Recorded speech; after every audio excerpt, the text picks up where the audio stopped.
Eu te convido para ficar por aqui já, porque a gente vai começar uma entrevista sobre a viagem aí do presidente Lula e do ministro da Fazenda, Fernando Haddad, para a Argentina. Nós vamos conversar agora com o professor de Relações Internacionais do IBMEC, o Carlo Cauti. Bom dia, professor, seja bem-vindo. Bom dia, muito obrigado pelo convite. Professor, há 30 anos a criação do Mercosul deu fim às tensões históricas aí entre Brasil e Argentina, né? No último governo essa parceria praticamente não existiu. O que a gente pode esperar dessa relação a partir de agora do governo que começa nesse ano? Bom, se a gente se basear nas declarações feitas pelo presidente Lula, a gente pode esperar mais dinheiro brasileiro em países vizinhos, né? Especialmente em projetos de infraestrutura na Argentina, que não são exatamente um exemplo de eficiência, né? Por exemplo, tem a enorme jazida petrolífera e de gás de Vaca Muerta, que, diferente do nosso pré-sal, ainda está debaixo da terra, e os argentinos, evidentemente, por falhas próprias no sistema institucional do país, bem claro, da corrupção, não conseguiram aproveitar, né? Então, eu não diria, na verdade, que o Mercosul não houve relações entre os países do Mercosul no governo passado. Evidentemente tinha problemas também de natureza ideológica entre o governo brasileiro e o governo argentino, mas houve simplesmente uma continuação de problemas criados pela contraparte lá em Buenos Aires. Lembramos que já nos governos Lula e Dilma, e depois também no governo Temer, a Argentina violava repetidamente o Tratado do Mercosul, criando barreiras alfandegárias e não alfandegárias para produtos brasileiros. O caso, sobre todos, é aquele do mercado automotivo, né? Veículos brasileiros que tinham problemas para entrar na Argentina. Então, quando a gente vê o Mercosul como uma organização internacional de cunho econômico, por incrível que pareça, ao invés de favorecer o comércio entre os parceiros do bloco, acabou atrapalhando muitas vezes o comércio entre os membros. Tanto é que um país membro pequeno como o Uruguai decidiu começar a assinar acordos internacionais em solitária, também violando, evidentemente, o acordo do Mercosul, mas preferiu se abrir ao mercado internacional, se abrir, por exemplo, a própria China, do que esperar os outros parceiros que não conseguem encontrar um acordo que muitas vezes, até por questões ideológicas, novamente, são hostis ao conceito de livre mercado que deveria ser a base da própria existência do Mercosul, que de fato se transformou em uma organização internacional sem alma por causa desses problemas. Professora, a pergunta agora é do Diogo Schelp. Boa tarde, Carlo. Carlo, a gente sabe que o BNDES, né, quando foi utilizado nos governos do PT anteriores, utilizados para financiamentos externos de obras de engenharia, usava-se o argumento de que isso serviria para promover a integração regional. A integração, obviamente, pode ser de comunicação, pode ser integração comercial, cultural, enfim, no caso, a integração física.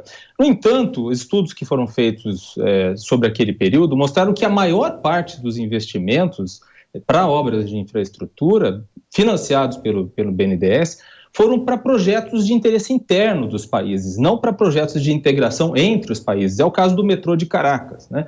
Nesse caso específico, Vaca Muerta até a fronteira do Brasil, não seria um caso de obra com interesse de integração realmente entre os países? Ou você vê de fato que o BNDES vai ser novamente utilizado nesse governo para fazer política regional? De fato, primeiramente, Diogo, é sempre um prazer revê-lo. De fato, foi assim no passado, né? O BNDES financiou de tudo, não somente nos países membros do Mercosul, mas também em países que não fazem parte do bloco. Por exemplo, lembramos de várias obras de infraestruturas viárias no Peru, que, por sinal, levaram também a um desdobramento da Lava Jato, né, lá no Peru, que acabou levando à prisão de, se não me engano, 4 ou 5 presidentes e o suicídio de um ex-presidente, que é o Alan Garcia. Então, obras foram feitas no metrô de Caracas, ou até na África, né? Por exemplo, um aeroporto em Angola, no meio do nada. Agora, sim, na Argentina, se eventualmente se criasse um gasoduto ou oleoduto entre essa jazida de Vaca Muerta, que, de novo, ainda não está sendo explorada. Então, temos, antes de fazer o oleoduto ou gasoduto, tem a questão de extrair esse petróleo e esse gás, né? Que não é um problema secundário. Só para a gente entender com quem estamos falando. O governo da Argentina, da ex-presidente Cristina Kirchner, foi capaz de reverter uma privatização feita da estatal petrolífera deles, né, da Petrobras dele, que é a YPF, que foi feita durante os governos anteriores, em aberta violação de todos os acordos nacionais e internacionais, do próprio contrato, mas também de acordos internacionais. A privatização tinha sido feita em prol dos espanhóis da Repsol, e isso claramente gerou um clima de insegurança jurídica gigantesco. Agora, quero ver qual empresa petrolífera internacional vai querer investir na Argentina num projeto como Vaca Muerta para extrair petróleo de lá, sabendo que amanhã o governo poderia simplesmente nacionalizar milhões ou bilhões de dólares de infraestruturas, né, de investimentos feitos na Argentina. Então, antes de fazer obra de infraestrutura, que pode ou não ser de interesse do Brasil, a gente tem que entender com quem estamos lidando. É evidente que a Argentina, há muito tempo, escolheu um caminho totalmente oposto àquele do desenvolvimento econômico da maioria dos países que se tornaram ricos nos últimos 150 anos, né? Um caminho de maior presença do Estado, de incerteza jurídica, de arbítrio por parte do governo, além, claro, como a gente sabe, nos casos de corrupção. Isso não favorece os investimentos. A pergunta é que a gente, como brasileiros, né, como pagadores de impostos, que são os meios com o qual o BNDES também se financia, qual que é o nosso interesse em financiar obra em um país que poderia amanhã dar, no melhor das hipóteses, calote, ou na pior, nacionalizar os nossos próprios bens no exterior, como, por exemplo, fez outro vizinho no passado, como foi a Bolívia, né? Lembramos o caso da Bolívia, da infraestrutura da Petrobras. Então, sim, antes de ver se a obra é de interesse ou não do Brasil, de forma direta, devemos entender com quem estamos lidando, né? Que a contraparte não é exatamente o máximo da segurança jurídica para o pagador de imposto brasileiro. Vamos falar então, voltar a chamar o professor Carlo Cauti e o Diogo. Professor, qual o Brasil, como eu falei, aí voltou a participar da CELAC, aí depois de estar um período fora. O que a volta para a CELAC representa aí para o Brasil? Digo aquilo que o Diogo estava falando, a CELAC é essa organização que reúne os países das Américas, tirando os Estados Unidos e Canadá. A tentativa de juntar países de origem latina, né, que falam espanhol ou português, mas também tem uma forte conotação ideológica. E é por isso também que o governo anterior decidiu não participar. A motivação da época foi que a CELAC também inclui governos ditatoriais, como Cuba, como Nicarágua ou como a Venezuela. E, por sinal, o próprio Nicolás Maduro, que tinha que participar dessa cúpula, não foi, com medo de ser preso lá em Buenos Aires, o seu avião apreendido, porque tem uma mandado de captura internacional e foi expedido pelos Estados Unidos. Então, a CELAC, assim como outras organizações internacionais criadas aqui na região, por exemplo, o UNASUR, sempre tiveram uma fortíssima conotação ideológica. Isso nem sempre foi positivo para a integração regional, porque os governos mudam, a ideologia dos governos mudam, né? E as organizações internacionais, para ser sólidas, para sobreviver a várias mudanças dos governos, como, por exemplo, a União Europeia sobreviveu desde 1957, né, ou até 51, na verdade, se a gente considera a Tcheca, até hoje, porque elas são criadas na base de políticas de Estado, na base de interesses permanentes dos Estados e não na base de convergências ideológicas. E esse provavelmente vai ser o grande problema que essas organizações aqui na América Latina vão enfrentar no futuro, que hoje a maioria dos governos latino-americanos são tendencialmente de esquerda, mas amanhã poderiam não ser mais. E o que será dessas organizações internacionais? Qual será o papel delas? Ou se elas vão continuar existindo ou não no futuro? Aí que fica a grande pergunta. Então a gente volta a conversar agora com o professor Cauti. Professor, a relação com as Forças Armadas após a mudança aí de comando, como é que fica essa relação? O que traz agora de benefício? O Lula agora pode confiar nessas forças para garantir a sua segurança? Acho que a palavra correta é exatamente essa, né? Confiança, ou melhor, desconfiança, né? A falta de confiança que o presidente tem em relação às Forças Armadas, seja por questões ideológicas próprias do presidente, mas também porque as Forças Armadas, pelo menos amplos setores das Forças Armadas, manifestaram uma certa simpatia também com o governo do ex-presidente Bolsonaro. Muitos altos oficiais também fizeram parte do executivo.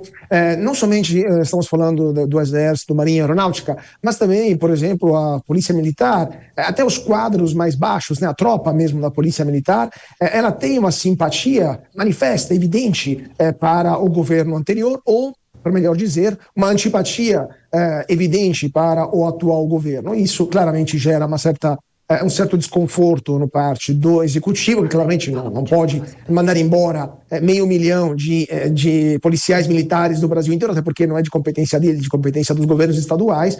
Mas, por exemplo, as imagens que a gente viu em Brasília no dia 8, com membros da Polícia Militar, de novo, não estamos falando de não só apenas de altos oficiais, mas também da tropa, que não atuou para limitar os atos vandálicos, né, dos manifestantes, ou até solidarizou com eles, tirando selfie, é um sinal claro de que esse governo não tem, vamos dizer assim, a simpatia, para usar um termo mais neutro, o apoio também das forças de segurança, ou pelo menos de amplos setores das forças de segurança do país. Isso é um problema grande para um governo que acabou de entrar, que não tem maioria no Congresso, que tem uma opinião pública, ou pelo menos metade dela, fortemente hostil, e que não tem o controle nem mesmo das próprias forças de segurança, que deveriam ser diretamente obedientes, né, ao Poder Executivo. Então, de fato, o governo Lula começa bastante enfraquecido por essa razão também.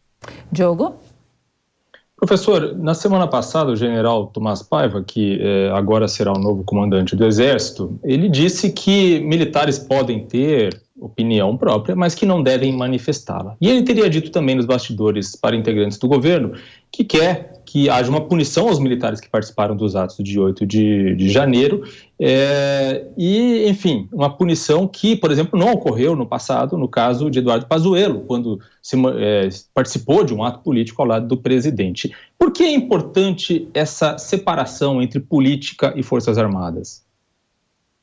De fato, Diogo, é fundamental que a política não entre nas casernas. E é uma coisa que os generais, os coronéis, os majores, o alto oficialato do Brasil tem isso muito claro à mente. Política quer dizer qualquer opinião dos dois lados do espectro ideológico, não apenas de esquerda ou de direita.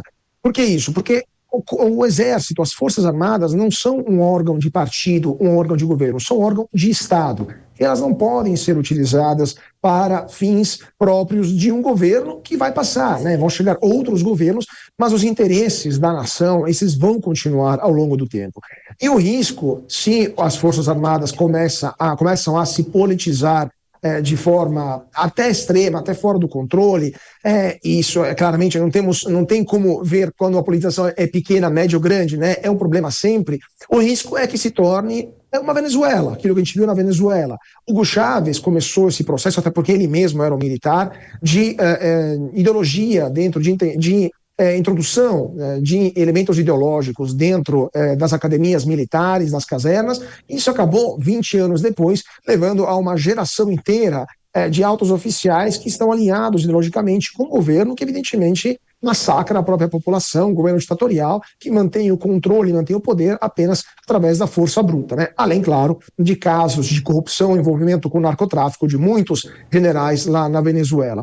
Então, isso é apenas um caso, mas há outros casos também na história do mundo onde a política entrou nas casernas e isso criou naturalmente um problema institucional, um problema para a democracia e levou inevitavelmente para um Estado autoritário. Então, é óbvio que os generais estão preocupados com isso, até porque eles sabem muito bem que as Forças Armadas ainda gozam de uma forte popularidade entre a opinião pública e uma politização também das Forças Armadas acabaria afetando também a opinião que a população tem dos militares como um todo.